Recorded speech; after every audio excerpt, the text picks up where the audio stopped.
Now, 3, 2, Cascade Hoopstock, Scott Moore, Grace Lancers. Well, congratulations getting back to Kansas City. A lot of people, there was a few naysayers that said, well, who were the naysayers? There was them. It was him. I said it. Yeah, I said, I don't know, can they get back without the big guy? But, you know, you guys had a really good year, won the Crossroads. I want to talk to you about that. Yep. I want to talk to you about your team, talk about the Crossroads Conference and your game with St. Mary of the Woods. So I want to start with the Crossroads, though, because you guys and Bethel really had a good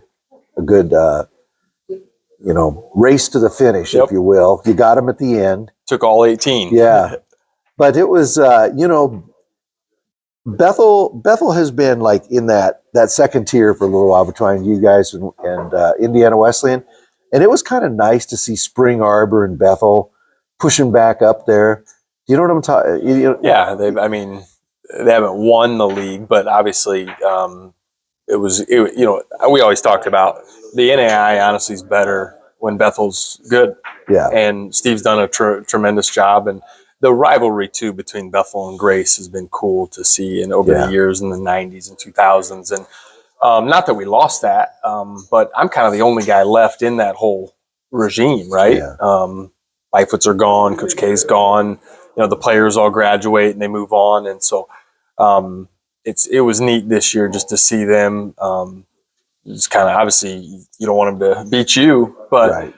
You're looking up and you start seeing the standings and we're looking up to them. Right. And it took all 18 and we were able to get that one game lead late and just kind of close the door. But really good season for the Pilots, really good season for us. And gosh, we ended up with six teams, I think, in the tournament. And Spring Arbor was another one of those teams where we said when that pod came out that, man, that's a team you probably don't want to see stylistically. And, I remember talking about that early in the season. Yeah. Really good. So, but we made it, and at the end of the day, it was both the Pilots and the Lancers got this far, and hopefully we'll see if we can go a little further. So you're looking at the conference.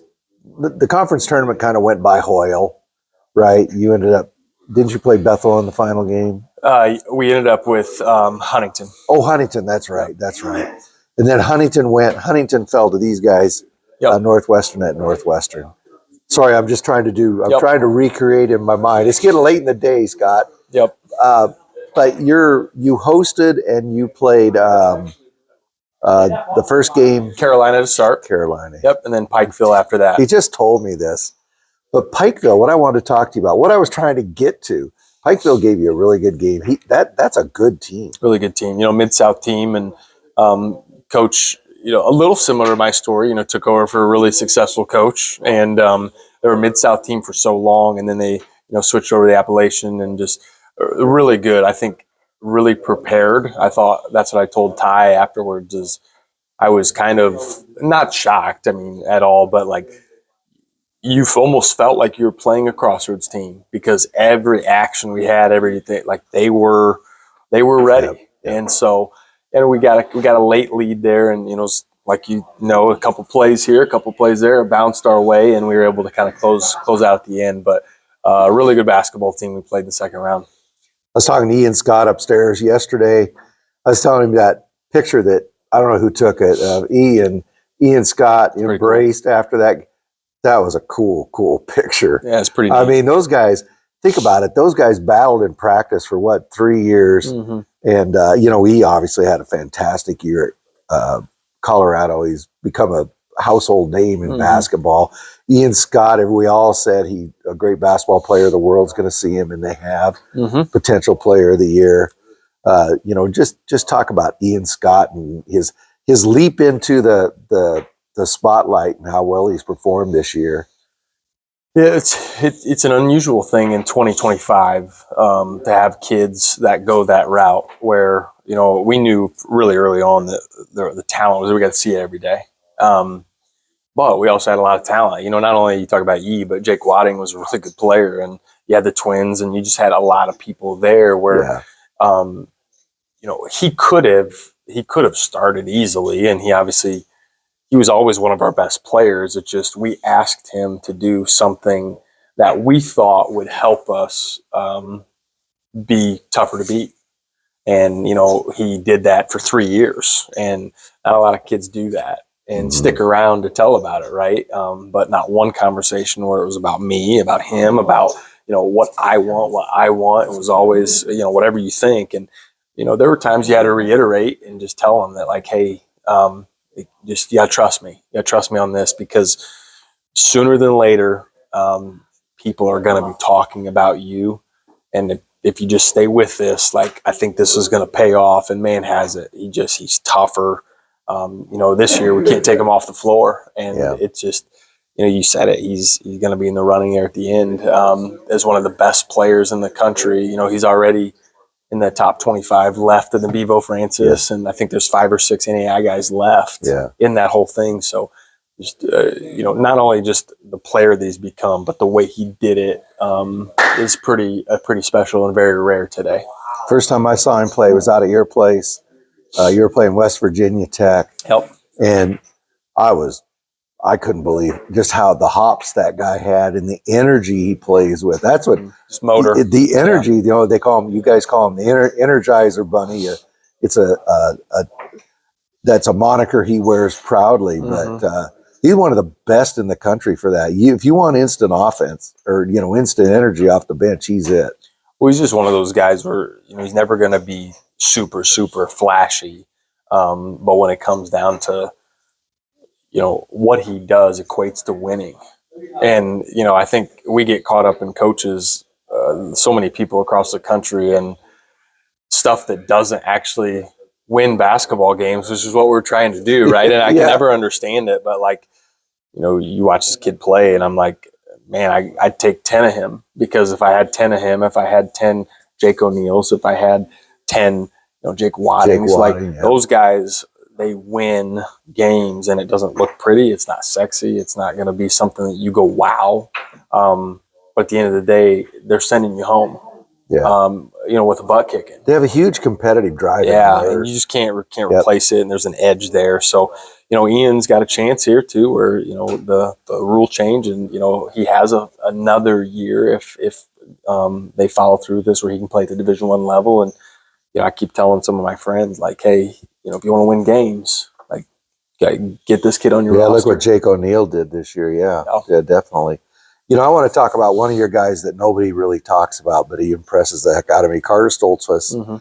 I think and you correct me, but I think he's one of the most tenacious on-ball perimeter defenders I've ever watched. He's ferocious. He's tough as nails. He's, and honestly, Billy, he's not, you look at our team, you look at our roster, he's kind of he's the exception to the rule. We're big, we're long, we recruit, just athletic length, and here he is. There's no way he's 6 feet tall. Yeah. I think he's listed at 6 feet, but I think that's a stretch. But you just, when he's done and he graduates this year, I told the assistants this the other day, that I think he'll be the hole that we will not be able to replace. And you can't really explain it, but just like what he does is immeasurable. And there's a heartbeat, right? Every team has a heartbeat, right? And he's been our heartbeat. And without him, I think that will be, like, not to be sound egotistical or anything, but like, we can find good basketball players. Those guys we live in Indiana, like, go 10 miles every direction. There's a few, but to find a guy like that, that'll make them like him. And so he will be a big loss to our program. And I think I'll spend maybe the rest of my career looking for the next one, because I don't know if we'll find it. He's always impressed me, and his whole family is athletic. Basketball family, man. Yeah, well, his one sister, she played soccer at Spring Arbor. Yeah, one's actually playing professionally in Australia now. Yeah. She got another. You got another sister at Grace, going to be on the women's team. Oh, okay. She redshirted this year, and then his twin brother. He's a twin, and I didn't know that. Yeah, so just the whole family is and they're invested. I think they're Gracies for life, which is pretty cool. That is pretty cool. Yep. And then this year also, they, on the X all the time, we call them the Ians. Ian Roush, and you couldn't ask more from him, could you? No, it's cool. It's, you want those guys. Like, that's where we try to build the program is, we don't take a lot of transfers. We're not they don't leave us and we don't take a ton. And so development is a big deal. And, there were some question marks when the Twins, ended up using their COVID year to go play at Marshall. There were some questions like, can they make a step enough to get us back to a Kansas City? And we were going to need that. And you saw, like, it ended up being somewhat of a blessing for both Gage and Ian Rosh, where, okay, you don't have much time to wait. Now you got to go. And so their development this off season, and to see, what both of them have done, Ian's got a chance to be an All-American as a sophomore and has just really carried us in a lot of games. And, Gage keeps getting better. So that's what you want. That's what we've kind of built Gage this thing on. He's a sophomore out of Blackhawk Christian. Yep. He's got huge upside. You just mentioned him, but yeah. One of our freshmen, Hunter Walston, is playing really well. But on top of that, all four of our freshmen, we redshirted one, but all four of them have made just tremendous strides from October to now. And it's like, okay, we're going to graduate 7 of these kids. And you're like, oh my gosh, like, are we really we're going to stink, right? And then you go back, yeah, but we got Rosh and we got Sefton and we've got Hunter Walston and these freshmen. We got really good class coming in, and it's like, yeah, you got a great class coming in. Rinse repeat is the hope. So, yeah. Yep. So you coming out here? Is this your fourth year? Fourth in a row. Fourth year in a row. Cool. Yeah, you're going to play same area of the wood. Now, I didn't know you'd known. I ran into you guys upstairs yesterday. Yep. I didn't know you'd known Jesse McClung so long. So talk about that. Yeah, a long time. Jesse's a little bit older than my twin brother and I, but was a heck of a player. We knew him out of Indianapolis, played at Ball State. Just a great competitor. That's what I always remember Jesse just being, is just he competed and played so hard. And I like that about guys. Like, I always had an appreciation for how he played. And then was a longtime assistant at Marion, and we got to play at Marion many years. And he had another head coaching job stint and just kind of floated around a little bit. And then he had this opportunity at St. Mary of the Woods, and it's no surprise. Like, he's tenacious and he's a great recruiter. And one of, I think, the best things about Jesse is he relates so well to his kids. I always said this, where if I was a high major, he would be a guy I would want on my staff as an assistant, because his ability to recruit and pour into kids is incredible. Yeah. And so you see their team play, like, they play hard and they love it. And that's 90% of coaching is just getting kids to buy into, X's and O's, yes, but you can throw those out the window sometimes. And you watch them play, you'll see them play tomorrow against us. Like, we got our hands full. I mean, they rebound the basketball extremely well. They're one of the best offensive rebounding teams.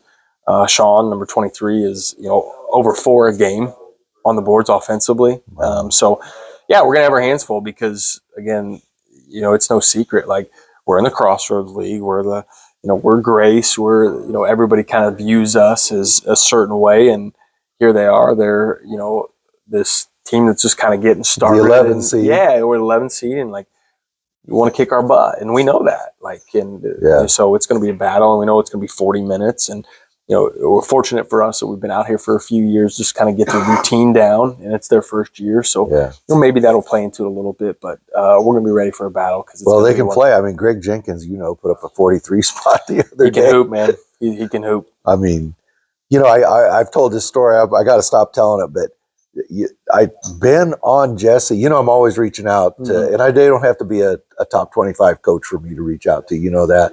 And I've been reaching out to Jesse for a couple of years. He said, I'll come on your show when I got something to talk about. So I saw him upstairs. I said, your excuse time is done. And I'm sorry, folks. I will stop telling that story. They got something to talk about. But yeah, it's just, he's an Indiana guy. And, it's, you don't like playing friends. But we also always said, like, hey, if you're going to play your friends, it might as well be in Kansas City, right? Absolutely. This is a place where you want to play. So, what's going to be fun tomorrow is both of us are so competitive. Our dudes are going to battle for 40 minutes, and we're going to compete, and it's going to be a heck of a game. And then at the end, we're going to hug each other, and we're going to say, I love you, and we'll talk soon. I think this is one of the best fields in Kansas City we've had for a while. It's unique because, last year, and I don't mind saying this, and we were one of them, but like there were 4 or 5 teams you felt pretty confident, like, okay, one of those 4 are going to cut down the nets. And you saw like the 4 1 seeds got there, and each 4 1 seed was a little different. This year, I mean, you sit there and you see the bracket play out, and it's like, man, like I like this kid, or oh man, Idaho's good again, or oh wait, here's Freed again, and oh there's Georgetown again, and it's like Oklahoma Wesleyan's back again, and they have all these, here comes Northwestern, Van Kalsbeek is back. Like it's a field of 16 where you couldn't shock me if any one of these 16 won, and it's matchups and it's health, and it's going to come down to ball bouncing your way a little bit like it usually does, and you really can't look ahead, because if you do, you're going to get your butt kicked. Not only the field for the teams, but I think it's 16 of the best coaches in the country are here. It's kind of a powerhouse. I mean, it's really cool to walk in the lobby and see there's a lot of national championships, a lot of Final Fours. There's a lot of guys who've done this at a high level for a long time. I think of Coach Corver, who's, 20 plus 25 years. 25 years, almost 600 wins. Yeah. He'd probably be on a Mount Rushmore. I think of just NAI basketball coaches, just not only the success, but how he does it. You have Chris Briggs, who's got multiple national championships. Colby's been super successful here with Idaho. You just go down the list, and it's like, well, you look at Langston, they got Chris Wright, but they got Danny Neville right next to him.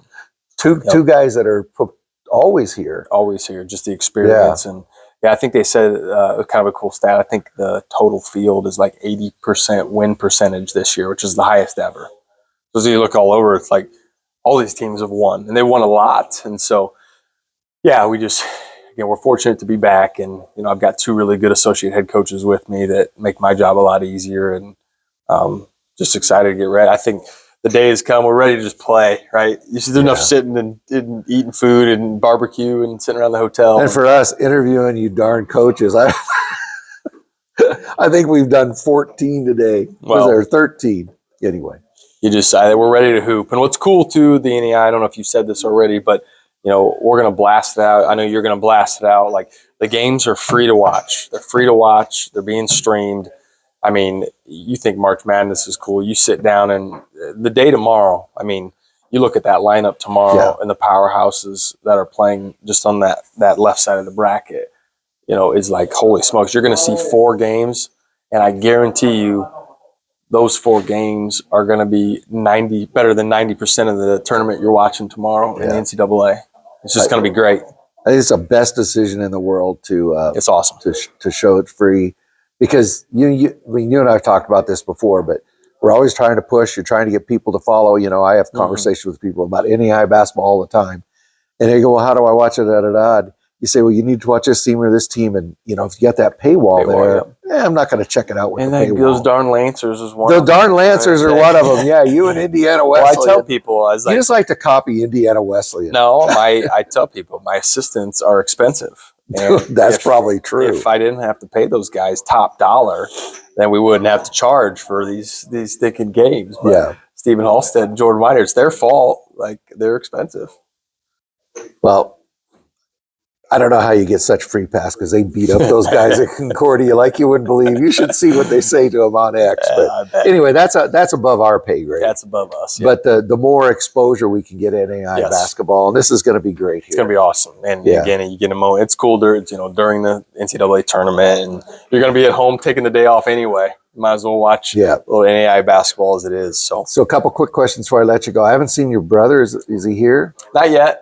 If he's got a little one at home too, so he's got 2. So he's got a 1-year-old now. So if we can make a run, I think most of the family will come out a little bit later. So your mom and dad aren't here yet either. Yeah, same thing. We got an opportunity actually. We're going to take a kind of a basketball mission trip to Hawaii next December. Oh, nice. Yeah. And so my whole family gets to come out to that. So I think they're saving a little bit of money as they're planning for that too. Nice. But that's nice though. Yeah. I hope that I get to see him, because that means we've been here for a couple of days. So Draven took his guys. Where was it? To the Dominican Republic last year, or Lutz's last year. Yep. It's been cool. It's a big part of what we do. And for our school, every student has to go on some sort of cross cultural. You have to get a credit, and we were just fortunate with basketball as we try to take one out of the country mission trip. And I know this is a little unique just being in the United States, but this is the only way we could honestly afford to do it, is just kind of combining and making it a mission and basketball trip. So we get to go 9 or 10 days out there on the islands and, get a hoop, and it's going to be really fun. We get to play a couple GPAC teams to start out, and you're the kind of the one behind it, our Oregon. Yeah, I'm really looking forward to that. We're so folks, we're going to do that right over Halloween weekend. Halloween weekend, yeah. We're going to come to Grace on the Friday with Morningside and Briarcliff and Huntington, and then on Saturday we'll just take the short trip to Huntington and play the other games there. So this cool thing about it is there's going to be games played at Grace and games played at Huntington, and then the next year we'll go out to Sioux City, play at Morningside and play at Briarcliff. I'll be out there. I'll be out there covering that. We'll bring you all kinds of coverage of that. That's going to be a ton of fun. And that's what we've kind of tried to create. In your idea, with the Oregon Tech and Bushnell idea, was these cross matchups early in the season with good programs. Like you want to see more teams doing that, and it's important for us, and it's going to be fun to kick. It's getting harder and harder to get teams to, the resources. It's just it's so tough to do. It's not easy. Got to be willing. In some of these conferences, they're big, and they may have 4 non-conference games, and so that's a little harder just to be able to make those trips happen. But we're fortunate, and but the more we can do it is better for the game. Better for the game, better for fans. Yeah, and it's better for the end of the season when you can kind of talk on those teams too. I'm on one of the selection committees, and I watch GPAC anyway, but to see up close, like, hey, Briarcliff has this kid. We played them. Like, they're talented. Like, it just adds to that if you're able to play those teams. Yeah. Yep. And Steve can tell you about, Morningside, but he was lucky to get them out. They're really good. Really good. But, they were playing really well. Yeah. Well, Scott, thank you very much. My man, thanks always for taking the time. I really appreciate it. Scott Moore, Grace College Lancers. Thanks, guys.